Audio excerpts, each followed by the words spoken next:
આપણે ત્યાં જો જેવો પ્રસંગ હોય, જેવો ઉત્સવ, એવી જે બોલાય, જેમ દાનના દિવસ ચાલતા શું કે દાન બિહારી લાલ કી, આપણે જે હવેલીમાં જોજો જે પ્રસંગ ચાલતો એ પ્રકારની જે બોલાવે. રાસના દિવસો ચાલો રાસ બિહારી લાલ કી, હોળીના દિવસ ચાલતો હોય તો કે આપણે ને વસંત બિહારી લાલ કી. તો જે પ્રસંગ હોય એ પ્રકારની જે બોલાવે. કારણ કે જે વસ્તુની આકાંક્ષા હોય, અહીંયા મહાપ્રભુ સમજાવે ગોપીજનોને પ્રેમની આકાંક્ષા. બીજું સંબોધન ગોપીજનોએ કર્યું, હે વરદ, હે વરદાન આપનાર, આપ તો મનવાંછિત ફળને આપનારા છે. પ્રભુ એક એવા છે જે આપે છે, આપનારો એ જ છે. દુનિયામાં બધાને આપ્યું એને, પણ આજ સુધી કોઈને કહ્યું નહીં કે મેં તને આપ્યું છે. એટલે દરેકને એમ લાગ્યું કે મારી બુદ્ધિ, મારી કુશળતા, મારો પુરુષાર્થ મને મળે. ભગવાન ક્યાંથી વચ્ચે આવે? આપનારો એ. અને માણસ કઈ જ લઈને આવતો નથી. અને એટલા માટે હંમેશા ઉપકાર માનવો ઠાકોર, એની કૃપાથી મને મળ્યું છે. વૈષ્ણવ એ જ છે કે જે સદાય ઉપકાર ભાવના મળે. તમારા જીવનના ઘડતરમાં જેનો જેનો હાથ રહ્યો હોય એનો ઉપકાર ક્યારે ભૂલવો, એને યાદ કરવા. અને સૌથી મોટો ઉપકારી તો પરમાત્મા છે કે જેને જીવન આપ્યું. થોડી વસ્તુ આપે એને 10 વાર થેન્ક્સ કહીએ, જેને જીવન આપ્યું એનો આભાર માનવા 10 મિનિટ પણ સામે નહીં રહેવા. હું ઈચ્છું છું કે અહીંયા બેસેલા દરેક વ્યક્તિના ઘરમાં ઠાકોરજી તો બિરાજમાન છે. દરેક વૈષ્ણવનું ઘર પ્રભુ વગરનું હોવું જ નથી. શરૂ તો કરો, ભલે પૂછતા આવજો પછી, પણ એક લાલન્ય શ્રીનાથજી બાબાનું સ્વરૂપ લાવીને મંદિરમાં પધરાવો. મિશ્રી ભોગ ધરો, યમનાષ્ટક, કૃષ્ણાશ્રય, સર્વોત્તમના પાઠ કરો, એક અષ્ટાક્ષરની માળા કરો. આટલાથી શરૂ કરો. તમારી ભક્તિની યાત્રા શરૂ કરો. નહીં તો ક્યારે કરીશ? તમને એક વાત કહું, ભક્તિ કરવાનો છે ને અત્યારે બેસ્ટ ટાઈમ ચાલી રહ્યો છે. Best time. આવું ક્યારેય નથી. પેલું કે હમણાં સમય સારો છે, ઇન્વેસ્ટ કરી દે. એટલે હમણાં બહુ સારું, ભક્તિનું માર્કેટ બહુ સારું છે. ઇન્વેસ્ટ કરી દો મને. હમણાં બહુ સારો ટાઈમ ચાલે. ખરેખર તમને મારી અંગત સલાહ છે, એટલો સારો ટાઈમ ચાલે છે ભક્તિ. તમે બધા બહુ લકી છો કે એવા ટાઈમે આ દુનિયામાં છો કે જ્યારે ભક્તિ કરવાનો સૌથી સારો ટાઈમ છે. આવું ક્યારેય નથી. અને એમાં પણ સૌથી દુનિયામાં ભક્તિ કરવાની શ્રેષ્ઠ જગ્યા હોય ને તો આ નોર્થ વર્જિનિયા. ખરેખર આવી દુનિયા ભક્તિ, આ દુનિયામાં આવી જગ્યા ભક્તિ કરવાની તો ક્યાંય નથી. કોણે રોક્યા છે તમને? ચલો આજે ચોખવટ કરી દીધી. કોણ રોકે છે તમને? બધાને કોણ ના પાડે છે? કેટલા નસીબ વાળા છો તમે. અહીંયા છો. કદાચ ખરેખર તો ભારતમાં હોત તો આટલી ભક્તિની અનુકૂળતા ના હોત. જાઓ ત્યાં સુધી હું કહીશ, અહીંયા બધું અનુકૂળ છે. એ છોકરાઓ કે તમારે તમારા પૈસા વાપરો, મારે નથી જોઈતા, હું તો મારું કમાઈશ, મારી રીતે રહીશ. એટલે એમને તમારે કોઈ સંઘર્ષની વાતો કરો, આ કરો, કે તમારા હાર્ડ લખે, એમાં હું શું કરું, તમને તકલીફ પડી. એટલે એમને કોઈ ઇન્ટરેસ્ટ નથી કે તમે કેવા મહેનત કરીને સેટલ થયા અને બધાને સેટલ, એને કોઈ ઇન્ટરેસ્ટ નથી. અને હા, એ સારા નસીબ લઈને આવ્યા હોય તો પરાણે ખરાબ કરવાના, એમને હેરાન કરવાના, દુઃખી કર. આપણે એમ જ દુઃખી થઈને શીખે ને એ જ સારું, એવું કઈ નથી. એને તમારા દુઃખ પરથી શીખી લીધું છે, એટલે એને સ્ટ્રગલ કરાવવાની જરૂર નથી. આપણી ઇન્ડિયન મેન્ટાલિટી સ્ટ્રગલ કરીને આગળ આવે એ જ સમજણા થાય. એ બધું ત્યાં તકલીફમાં હતા ભારતમાં, એટલે બધું હતું. અહીંયા એ લોકોને દુઃખી કરવાની જરૂર નથી. અને એટલા માટે એમને તમારા પૈસા નથી જોઈતા, એ નથી જોઈતા. પણ આપણને એમ થાય કે આમ નાના માટે દુઃખી, અને રસ જ નથી. સૌથી સરસ ટાઈમ ચાલે છે. પહેલા બે સમય બધો ત્યાં જવું હોય ગુરુ પાસે તો કેટલી યાત્રા કરવી પડે. 6 મહિને પહોંચો, અત્યારે તો 6 નંબર ડાયલ કરો, હેલો તો પ્રણામ, બધી વાત થઈ જાય. હા, સૌથી બધા પુસ્તકો છે, સીડીઓ છે, ગ્રંથો મળે છે, સ્વરૂપો મળે છે, શૃંગાર મળે છે, બધી સામગ્રી, રેસીપીઓ કેવી સુંદર સુંદર. અમારા બધા બહેનો તો બધા સરસ સરસ સામગ્રીઓ બનાવે, બધી સુંદર સુંદર બધું પુસ્તકો મળે. શું નથી મળે? કોને રોક્યા છે? ચલો વિચાર કરો, કેમ આપણે રોકાય? હજી કેમ ભક્તિમાં જીવ આગળ નથી વધતો? આટલી બધી અનુકૂળતા, ઘર ઘરમાં કાર છે, આ છે, બધું છે. અહીંયા દરેક દીઠ એક કાર છે. ઇન્ડિયામાં દરેક ઘર દીઠ 2 કાર છે. 2 કાર છે. એટલે આટલી બધી અનુકૂળતા છે. પછી ક્યારે ચલો નક્કી કરી, ચલો આજે ટાઈમ હવે નીકળી જ છે વાત, ચલો 6 મહિના પછી, 2 મહિના પછી, વર્ષ પછી, આજે ડેટ ને ટાઈમ ને બધું નક્કી જ કરી. ચલો હવે 2016 નું નક્કી કરી. ક્યારે શરૂ ક્યારે કરી? સમય જઈ રહ્યો છે, પછી ઈચ્છાઓ રહી જશે, શરીર સાથ નહીં આપે. શરીર ચાલે છે તો કરી લો. મારી અંગત એડવાઇસ તમને છે, જો માનો તો. બધું અનુકૂળતા છે. જો ભગવાન સંજોગો આપે કે નહીં, પણ અનુકૂળ સંજોગ આપે ને તો સમજી લેવું કે ભગવાન ઈચ્છે છે કે આપણે કરવા લાગીએ. કરવું છે. એક માળાથી શરૂ કરો, ઈશ્વરી ભોગથી શરૂ કરો, એક પાઠથી શરૂ કરો. પણ અહીંયા બેસેલા વ્યક્તિઓ કાલથી શરૂ કરવાના છે. મને તો શ્રદ્ધા જ છે કે એ તો સ્ટાર્ટ થઈ જ જશે અને થવાનું જ છે. આપણે ભાગ્યશાળી છે કે વૈષ્ણવ કુળમાં આપણો જન્મ થયો છે. આવું સુંદર સૌભાગ્ય આપણને મળ્યું છે. આવી અનુકૂળ મેં તો ઘણા એવા લોકો એવા ભગવતીઓને જોયા, એટલું ઈચ્છતા હોય પણ એવી પ્રતિકૂળતા હોય કે થઈ જ ન શકે. અને જો ઠાકોરજી આટલા સંજોગો આપ્યા છે તો કરવું જ જોઈએ. અહીંયા ગોપીજનો કહે, હે વરદ, આપ તો વરદાન આપનારા છો, આપ તો ઉપકારી છો, આપ તો જીવના મનોરથોને પૂરા કરવા વાળા છો. અમારો તો એ જ મનોરથ છે, આપની કૃપા રહે. અમે અશુલ્ક દાસિક, અમારી કોઈ વેલ્યુ નથી. સૂર કહા કહે દ્વિવિધ આંધરો, બિના મોલ કો ચહેરો. સુરદાસજીને ભેગા બિના મોલ કો, અમારી કોઈ કિંમત નથી. અમારી કિંમત તો ત્યારે થાય જ્યારે આપ અમારો હાથ પકડો. જો ભગવાનનું નામ મુખમાં હોય ને, કેવલ આવા ભક્ત જેવા કપડાએ પહેરો ને તોય 4 જણા પગે લાગી જાય. ખાલી ભક્ત નહીં, ભક્ત બન્યા ન હોઈએ, ભક્તના કપડા પહેરે તો એને આવો આદર છે. ભગવાનથી જ આપણી કિંમત. બાકી બધું ભેગું કરેલું મીંડાઓ જેવું છે. આગળ એકડો લાગે તો દરેક મીંડાની કિંમત થઈ જાય. એકડો નથી તો બધું જ કરો ગુણાકાર વત્તાકાર મીંડું જ રહે. જો ભગવાન જીવનમાં ન પ્રવેશ, એક જગ્યાએ વરઘોડો નીકળો, 10,000 હાથી, 10,000 ઘોડા, 10,000 બારાતી, પણ વરરાજાને જ લેવાનું ભૂલી ગયા ઉતાવળ. ત્યારે હાર પણ હાથી ઘોડા કરે, એ તો પાછું જ આવવું પડે. તો આપણા જીવનમાં વરઘોડો ક્યારેક આવો જ નીકળે. પ્રભુનો હાથ છે. પ્રભુની એક જ ખરાબ આદત છે, એ મદદ કરે પણ કહેતો નથી. એ આપે છે પણ યાદ અપાવતો નથી. એ કરે છે પણ દેખાતો નથી.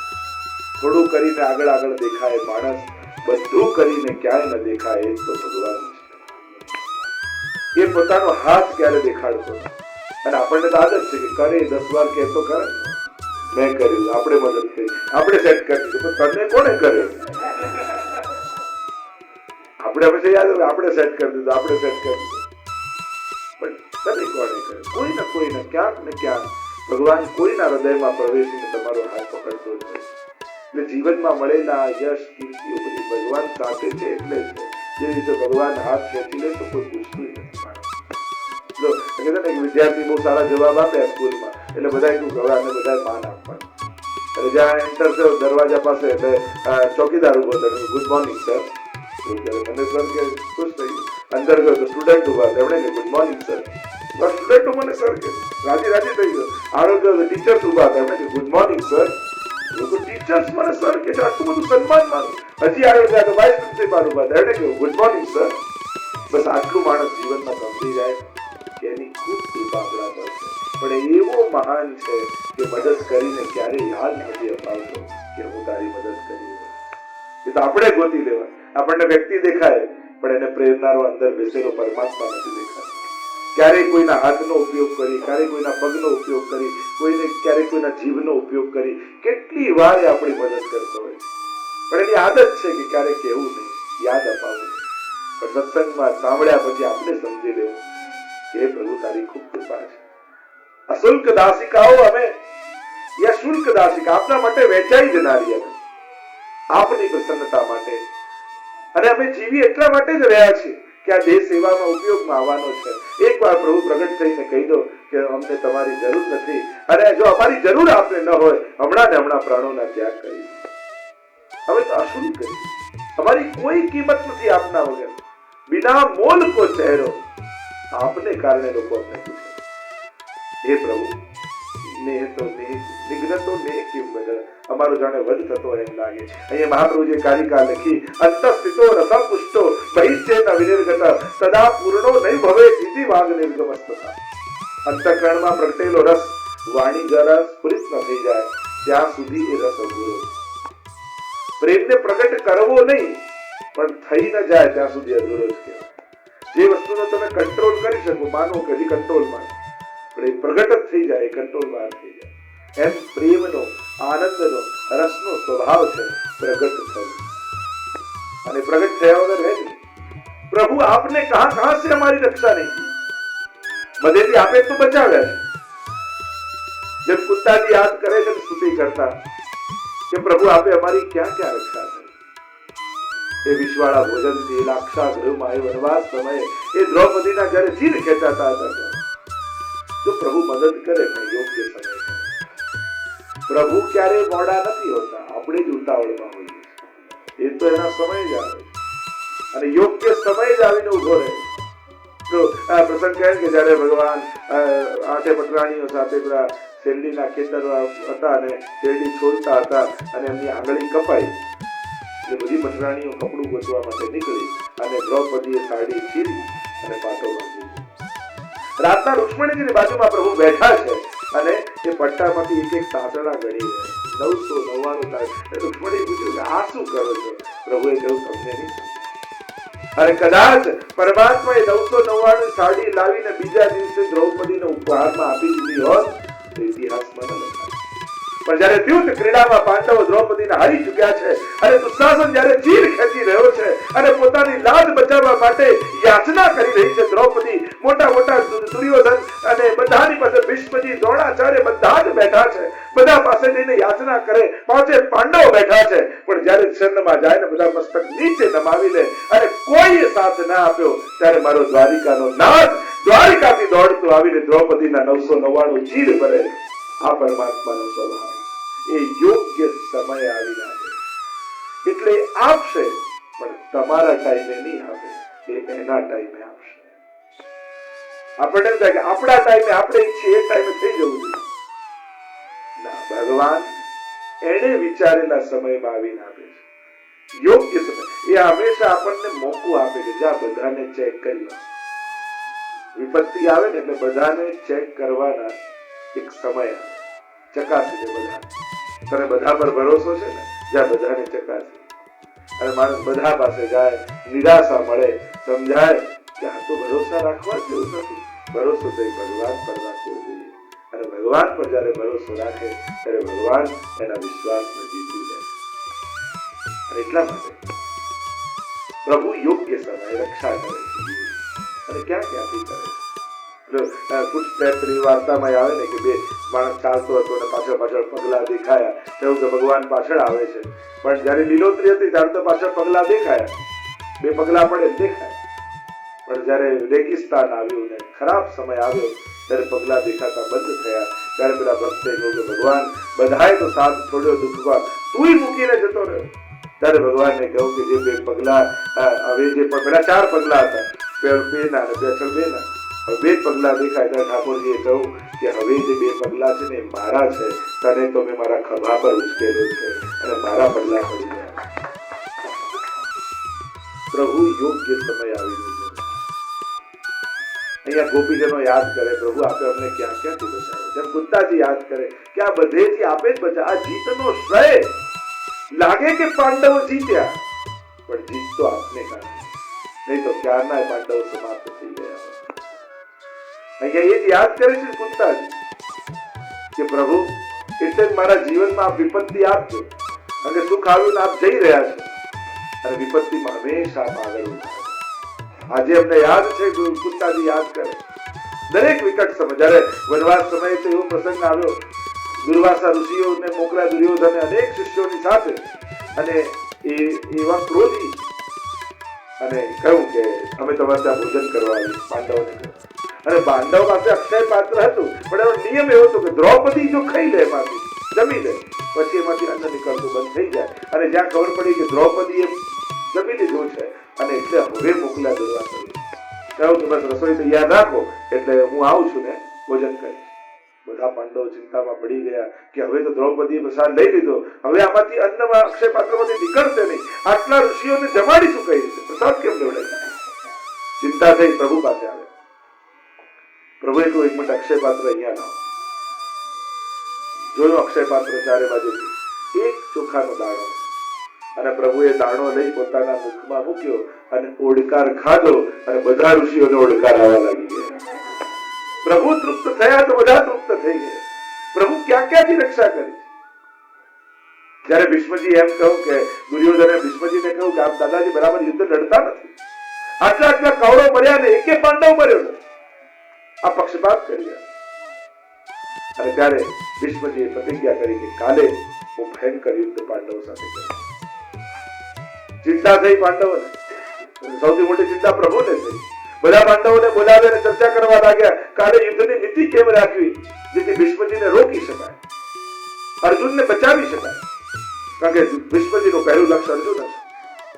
અને ચર્ચા કરતા કરતા અડધી રાત્રિ થઈ ત્યારે યાદ આવ્યું પ્રભુને કે જેના માટે આપણે ચર્ચા કરવા ભેગા થયા છીએ અર્જુન ક્યાં? કોઈએ કહ્યું એ તો શાંતિથી સૂતો છે. પ્રભુ ના આવ્યો ગુસ્સો કરે જેના માટે આપણે અડધી રાતના જાગીએ છીએ તે શાંતિથી સૂઈ ગયો છે, હમણાં એને જગાડવું છે. દોડતા પ્રભુ આવ્યા અને ઘેરી નિદ્રામાં સૂતેલા અર્જુનને ઉઠાડ્યો. ઉઠ અર્જુન. પેલું એકદમ ઘેરી નિદ્રામાંથી જાગ્યો છે. અરે પ્રભુ અડધી રાતના આપ અહીંયા ક્યાંથી? અરે તારા માટે અમે જાગીએ છીએ, તું શાંતિથી સૂતો છે, આવું કે? ત્યારે પ્રભુને અર્જુન કહે કે જેના માટે દ્વારિકાધીશ જાગતા હોય એને પછી જાગવાની જરૂર જ ન પડે.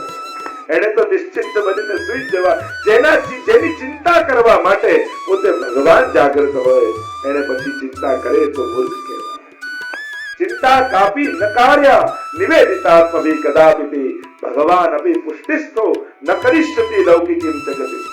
એટલે મહાપ્રભુજી પણ કહે છે કે આ બે કારણથી ચિંતાઓ છોડી દો. પહેલું કારણ એ કે પ્રભુ સર્વ સમર્થો. એક જેના શરણે તમે ગયા છો એ ઠાકોરજી સર્વ સમર્થ છે, સર્વ સામર્થ્ય વાળો. એ સઘળું આપવા અને સઘળું કરવા સમર્થ છે એટલે ચિંતા નથી. અને બીજું એ અંતર્યામી, તમારા હૃદયની જાણ.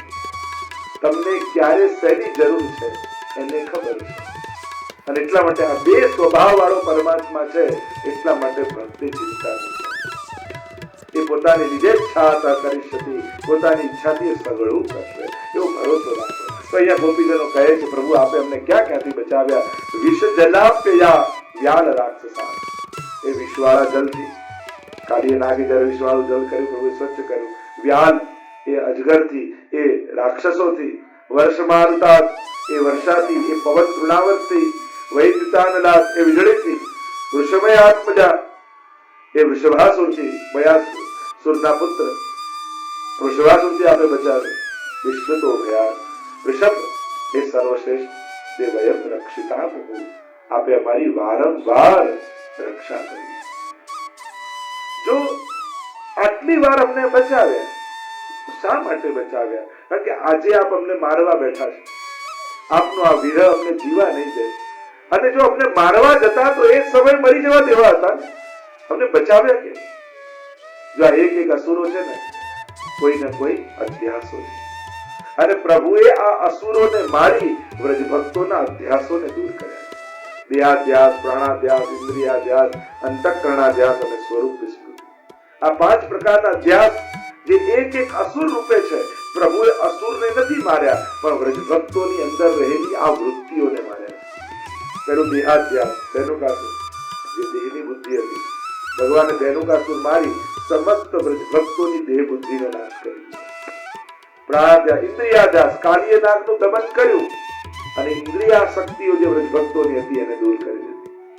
એમ એક એક અસુરોનો વધ કરી. કારણ કે અસુરો વ્યક્તિઓ નથી, આ વૃત્તિઓ છે જે વ્રજવાસીઓની અંદર હતી. અને આપણે પણ જયારે કથા સાંભળીએ ને ભાગવતજી અને એમ માની એમ સાંભળી કે ધેનુકાસુર મર્યો એટલે કથામાં આપણે ભાવ કરો મારો પણ દેહાધ્યાસ કર્યો. આ કથા શ્રવણ માત્રથી આપણા અધ્યાસ જાય. આપણે એમ સાંભળીએ કે કાળીય નાગનું દમન કર્યું એવો ભાવ કરો પ્રભુએ મારી પણ ઇન્દ્રિયાધ્યાસનો નિગ્રહ કર્યો. કથા શ્રવણ કરતા કરતા આ મારી સાથે થઈ રહ્યું છે એવો ભાવ રાખો. કારણ કે આ કથા આપણી છે, આત્મસાત કરીને શ્રવણ કરવી જોઈએ. જો આ કથા કોઈ આકાશમાં રહેલા ભગવાનની હું નથી કરતો, તમારા ઘરે જે ઠાકોરજી બિરાજે છે ને એની હું કથા કરું છું. એટલે આ કથાના ભગવાન જુદા અને મારા સેવાના ઠાકોરજી જુદા એવો ભાવ રાખીને કથા ક્યારે નહીં સાંભળવી. જ્યારે પણ કથામાં સાંભળો ત્યારે એવો ભાવ રાખો કે આ જે કહેવાય રહ્યું છે એ રોજ જેની હું સેવા કરું એ લાલનની કથા. એટલે કથામાં રસ આવશે અને સેવામાં જશો તો સેવામાં આનંદ આવશે કે પ્રભુ અહીંયા કેવા ડાયા ડમરા બનીને બેઠા છો અને કથામાં સાંભળી કેવા ઉત્પાદો આપ કરો. અહીંયા તો મહાપ્રભુજીની કાળજી આપણને આધીન થઈને બેઠા છે. અહીંયા એક અસુરોને આપે માર્યા છે. વૃષભ, આ વૃષભ શબ્દના 3 અર્થ થાય. પહેલો અર્થ થાય સર્વશ્રેષ્ઠ, બીજો અર્થ થાય ધર્મ, કારણ કે બળદનું રૂપ છે, આ તો ધર્મ સ્વરૂપ છે. અને શરણાગતની રક્ષા કરવી એ ધર્મ છે. અમે આપના શરણમાં આવ્યા છીએ એટલે આપ પોતે ધર્મ રૂપ છો, એટલે આપ અમારી રક્ષા કરો. અને ત્રીજો ઋષભનો અર્થ કર્યો પતિ, જે રક્ષા કરે એ પતિ. આપ અમારી રક્ષા કરવા વાળા